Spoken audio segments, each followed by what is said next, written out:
If you think like, act like, or are trying to grow like a franchise, then the Franchise Euphoria podcast is for you.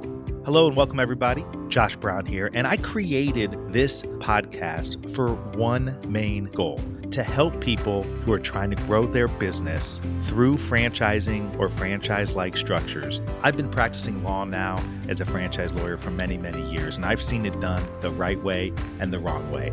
This podcast is not filled with a bunch of legal mumbo jumbo. Rather, I talk with real people who have been there, have done it, are doing it right now. And I also dive deep into specific topics related to franchising. So if this is of interest to you, you are at the right place. Thank you so much for tuning in again to Franchise Euphoria. I really appreciate you doing that, taking time out of your day. This is Josh Brown here. And today on the best of, we're going to revisit an episode that I've gone back to and listened to a time or two, called Building Your $1 Billion Brand with Rick Cesari. This was originally done and aired June 19th, 2018. Rick has had really an incredible career.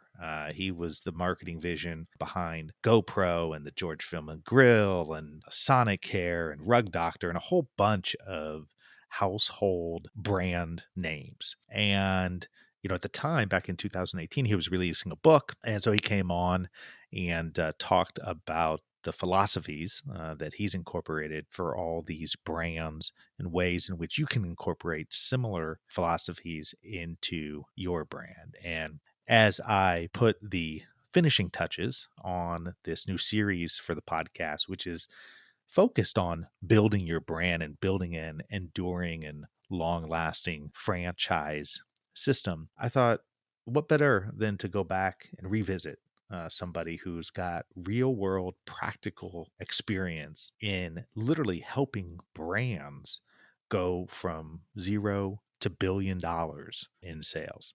Obviously, not everybody's going to do that, and there's no guarantee that that's done, but it's always helpful to hear from folks who have been part of that process.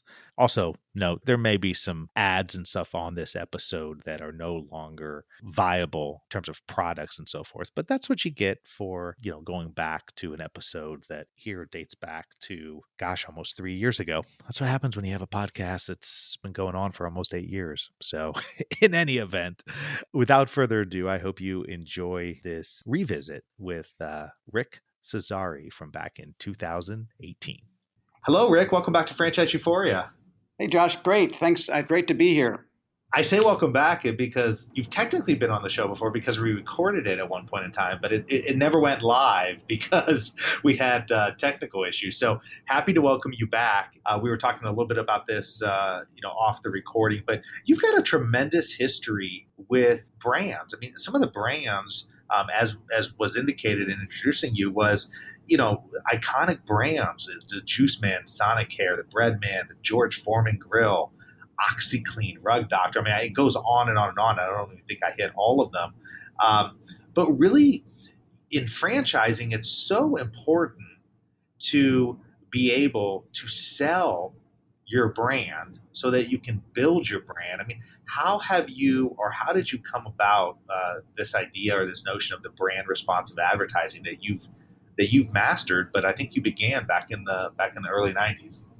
Yeah, so that's a great question. And one thing I want to point out to your listeners are, because you mentioned brands that are very well known now, but I didn't start working with them when they were big companies and had lots of money. Almost every one of those brands were startups, or they were very early in their growth and sales cycle. And we just basically used some direct-to-consumer marketing, which we can talk about more as we move forward, and some basic steps for helping them build their brand.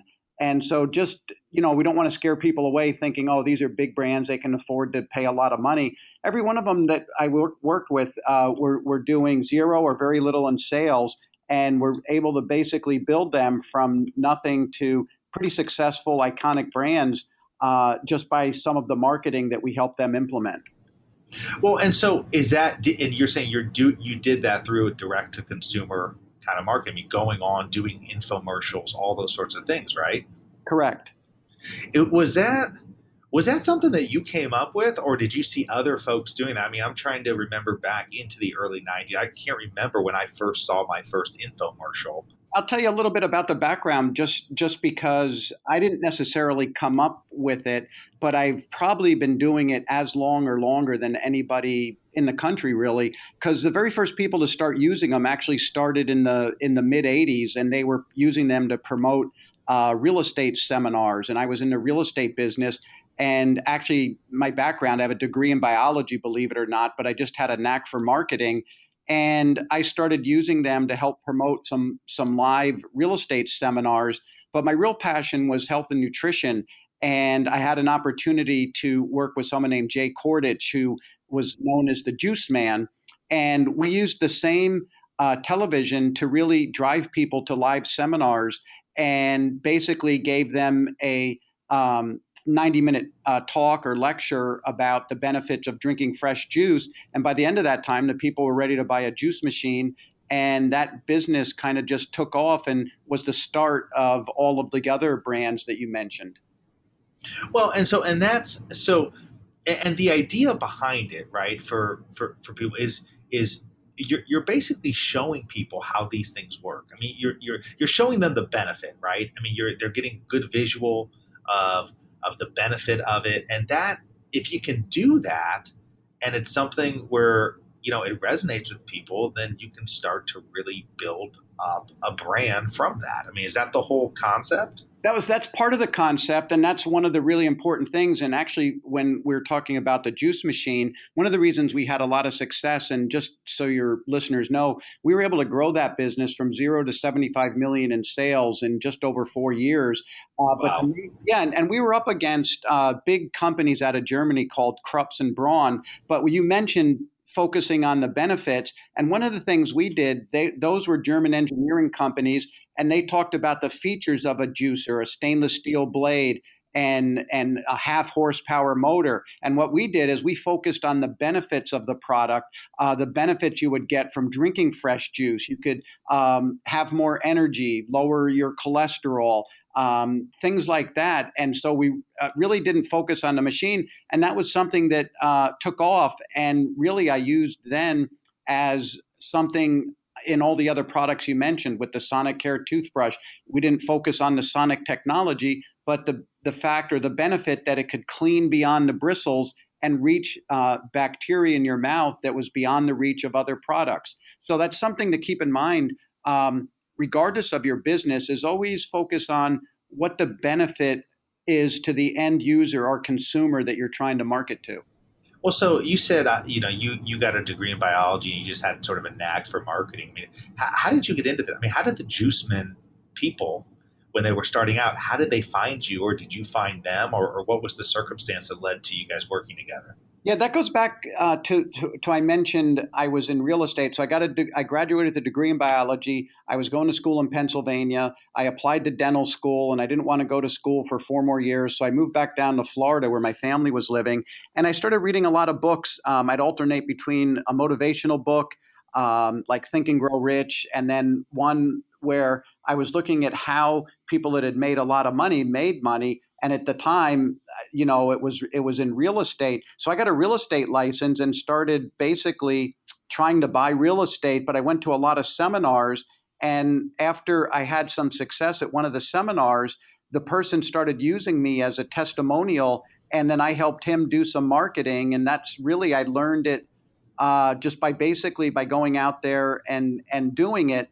And so that was one where I learned that skill of driving people to live seminars. Then that's where I was able to use that same thing for the juicer business and then some of the other subsequent businesses that I was in.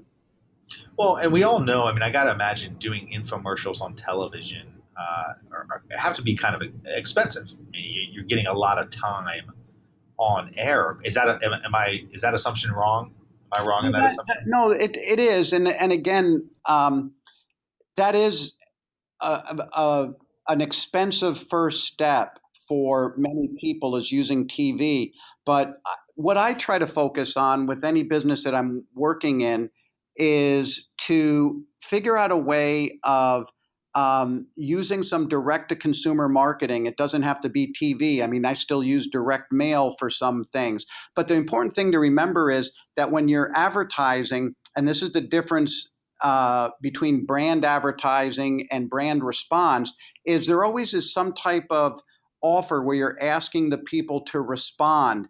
And I know you work a lot in the franchise business, and I know that there are many different things, but there has to be some types of promotion that you're putting out there where you're asking people to actually, instead of just advertising the name of your business or company, you're giving them a reason to respond, and either come into the store or get more information from you that will lead to a sale. And I'm, just a big believer in driving sales as a way of building the brand. Now, do you primarily? I mean, many of these companies that you've worked with, they sell products. So, do you apply these same strategies to service-based businesses? Yes, absolutely. There's always basically the background. A lot of the brands you mentioned were consumer products, but we've worked with many service businesses as well that we utilize the same concepts. And let's just take it. We talked about features versus benefits. One of the biggest things that a business can do, or I've always had success with over the years in the businesses and products that I've worked with, is basically using what I call authentic testimonials. Somebody comes in to or utilizes your service, or comes into your store, or comes into your business or franchise. The more you can basically get and basically advertise the testimonials of happy customers, the more that's going to lead to success and more people coming into or using your business or service.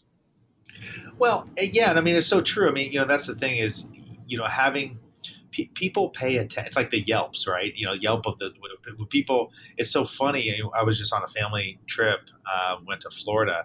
Every night we're trying to decide where we want to go to eat, and the first thing we do is we go to Yelp, and you sit there and you put blind faith and trust into other people that you've never met. You don't know them. You have no idea what their food tastes are like.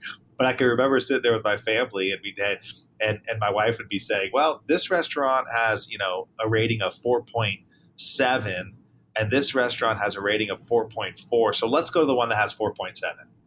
Yes. You know what I'm saying? And that's just a testimonial, essentially. Yeah, and it's a testimonial, and you're using the Yelp as the distribution channel where you read that. But a lot of products, like the reviews on Amazon, if there's a way that a business or service could be marketed there, that's something that happens. But I think the important thing, we were talking about TV advertising, and that can be very expensive. Something that's more affordable and you can deploy it is going back to these testimonials. The more you could set up a day where you could get half a dozen happy customers or people and sit down and videotape them and ask them, what they liked about your business, what they didn't like, you would really get some really great feedback that you could use to help improve and market your business. But then now you also have these people on video that you could then put that video on your website or on YouTube. And that was kind of a strategy we used. One of the products you didn't mention was with the GoPro camera, that we basically interviewed or basically had people that used the GoPro camera send in videos of them using it.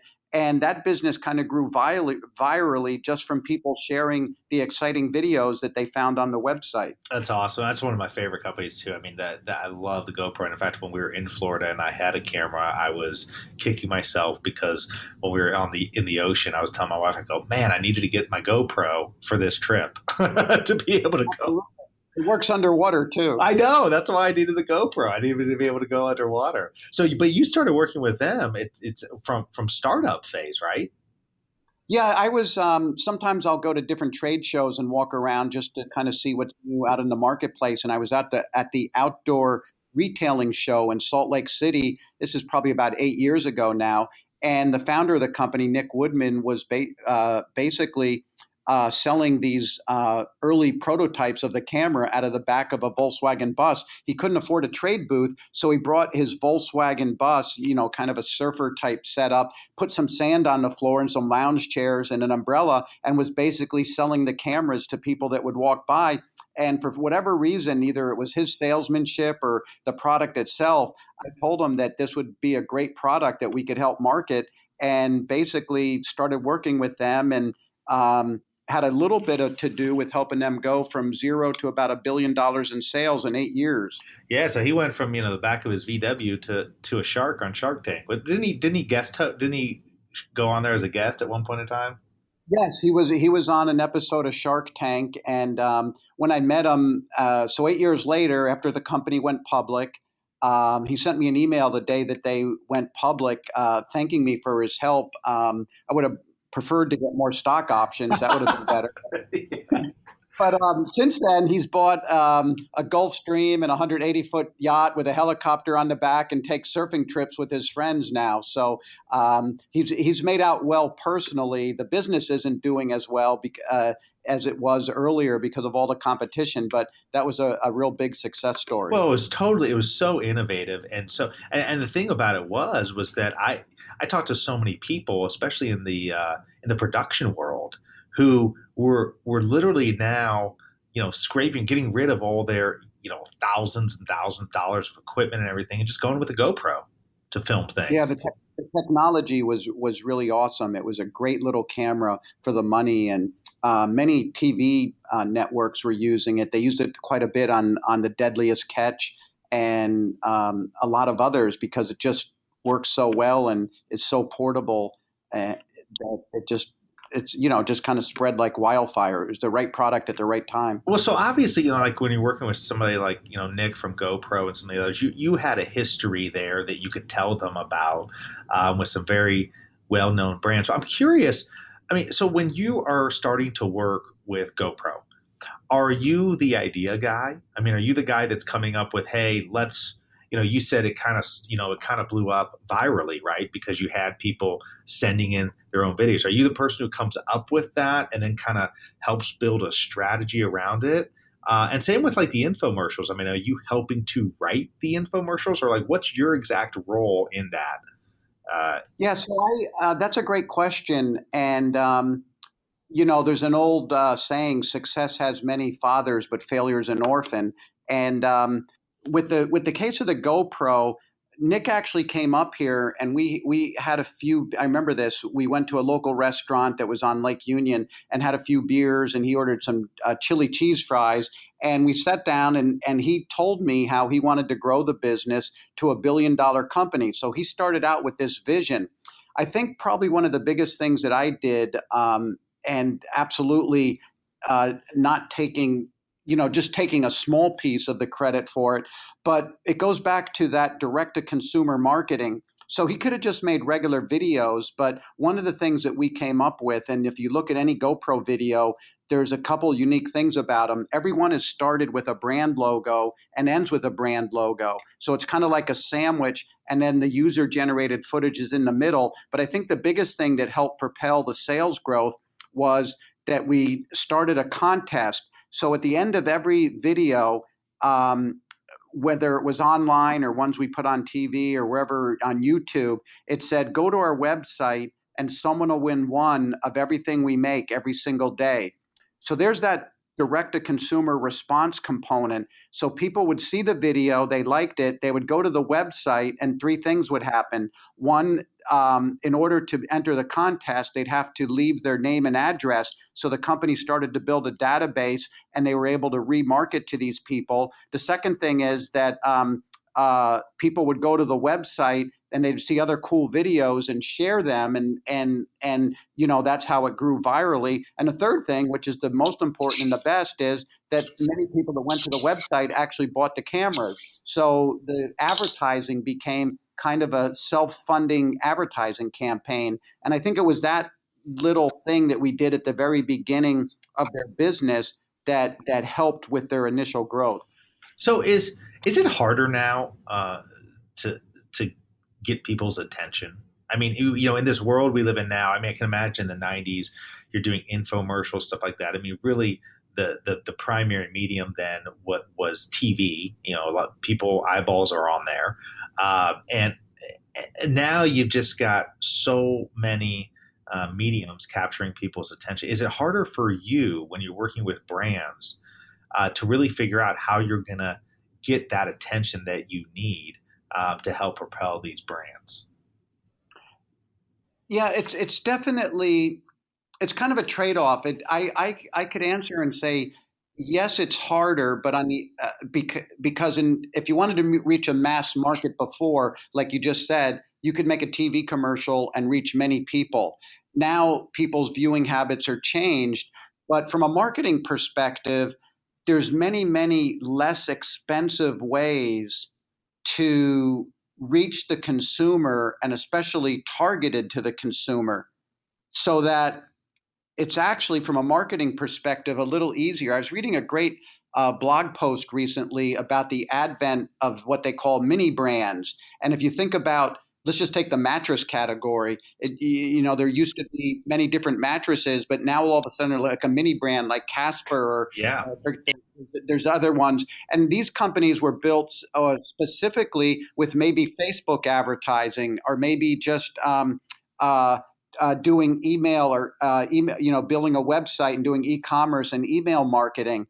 And I think that and those are very much affordable ways to reach directly to the consumer. So what you have to do, or a business has to do, is find the channel that works best for them, create some type of response mechanism, and then when they have success in that one channel and they start to grow a little bit, then they could expand and market in different channels. Well, I'll never forget the first time I saw Casper. I was at a mastermind group in Tennessee that I was a part of, and we're all sitting around, and I think it was either UPS or FedEx or some truck pulls in at the property we were at, and they drop off this box. It's like, oh, what's in the box? And so the box gets open, and it's the Casper mattress, right? So that was genius in and of itself, right? I mean, it's like they sell themselves. That's a talking point because your mattress is folded up into a box, and then you open it out of the box, and then 5 minutes later, it's like this beautiful, perfect mattress. I mean, Yeah, and that's an important point you're making there.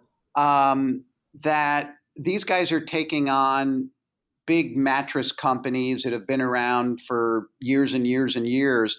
And so how do they differentiate themselves from other products out there? And that's really, I think, the key to building any brand is what's your unique selling proposition, or what differentiates you? And you just kind of talked about the Casper, something that made them different than any other product out there, and people start talking about that, and it becomes a little bit of word of mouth advertising that helps the product grow. Yeah, and I think they had that component, the visual kind of component. They also had, I think they were one of the first in the mattress category. I could be wrong on this. That try it out for 100 days, and if you don't like it, you can return it. I mean, can you imagine that? I mean, that's the thing about getting a traditional mattress is, first of all, it's like, you go get a king size mattress. If it's any good, you're going to spend, $2,000 to $4,000. And God forbid, you don't like it after a day or two, you're stuck with it. Here, it's like, try it out for 100 days. And if you're not happy, send it back, and you haven't lost any of your money. Yep, and that's actually kind of a key component to any type of brand response or direct to consumer marketing, is offering a very liberal money back guarantee to get somebody to try your product or service.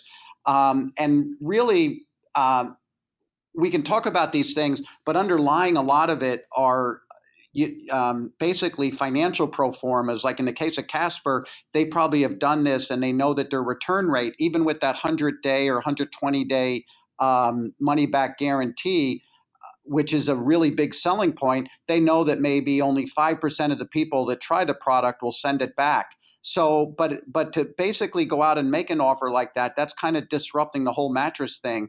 Look at shavers. You know how expensive it is, or used to be to buy, and still is to buy Gillette shavers and things like that. And then along comes Dollar Shave Club and Harry's doing direct to consumer marketing, starting with a little niche brand, starting e-commerce, and basically disrupting the whole shaving industry. Oh yeah, no, absolutely, absolutely. I mean, it's just I love those kind of stories. The thing about it is that the number one question I get, Rick, after I'm working with a franchise system, after I turned a business into a franchise, they're registered, they're off to the races, is okay, now what? Right? I mean, how do we grow from there? And it's so interesting because every single one I've ever done, that's always the question I get. And so, I've tried to, help them. Obviously I'm an attorney, so I do the legal side of things, but I've tried to help them with the strategy side of helping them build their brand. I'm curious from your perspective. I mean, you've seen a lot of businesses, you've seen, a lot of franchise businesses. I mean, what are some of the mistakes that people are making when they try to build their brand and grow their businesses? For me and the successes I've had, it's important to think of your brand, but I think that you have to place the priority for any business, and the lifeblood of any business is sales. And you kind of almost every one of these brands we've talked about, and there's many, many more. I noticed you were a golfer, and we've had some golf products like Momentus Golf and things like that. We help build a brand. But to answer your question, really focus on how they can get sales in the door. And if you start getting sales in the door, um, you can build your brand as the business is growing. It's almost like that old saying you hear, like you can build the airplane as you're flying it. And I'm not saying you shouldn't have your ducks in a row and your brand logo and colors and things like that. But 100%, not 100%, but a big percentage of the focus should be how do you get sales in the door, or sales online, or sales or customers in the door. And as you're doing that, I think that you can be building your brand as the business is growing. And that's where my focus has been on almost all of these products, and how to make that happen. And then as people start using it and sales grow, unless you make a big mistake, the product or service kind of evolves into a brand. Well, that I love that point because one of the things I'm always trying to tell clients is to uh, go a little slower. It's a little bit counterintuitive, especially in the franchise space where you have companies out there that want to take businesses and, hey, we'll take you from 5 locations and turn you into 150 locations in a few years. And I have the exact opposite philosophy because I think the franchise graveyards are filled with companies that try to grow too fast. And I think that people need to slow grow, and then it will naturally happen. It sounds like that's what you're talking about with the branding. I see too many people who are trying to force the growth as opposed to take care of your customers, figure out your growth strategy, figure out where you want to be, what distinguishes you, who's going to be a good franchise owner for your business, where they're located, and take it step by step, and the growth will happen naturally. The brand building will happen naturally, but you can't force it on. Yeah, I couldn't agree more with everything you just said. And you have to be working from a solid foundation. And again, something you've heard over and over. I believe in the philosophy of crawl, walk, run. And why we talk about infomercials, we can't create an infomercial and make a company blow up in a good way, until there's a solid foundation to work from. And almost every one of those brands had a good product, a good service, and a solid foundation that you could work from before you kind of poured gas on the fire. So I'm absolutely a big believer. You mentioned there's another saying I think I like is most of the branding, most of your branding or company's branding happens after the sale. And you mentioned about how you treat the customers.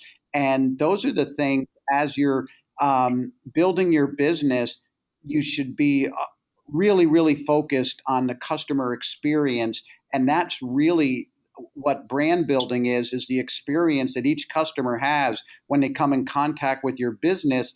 And then they literally don't underestimate the power of word of mouth advertising, especially with social media these days. So the best experience you can give each customer is really kind of a slow way to build your business. And then almost every business kind of hits a point where, wow, the foundation is good. The customers like our product. We're able to give them great customer service.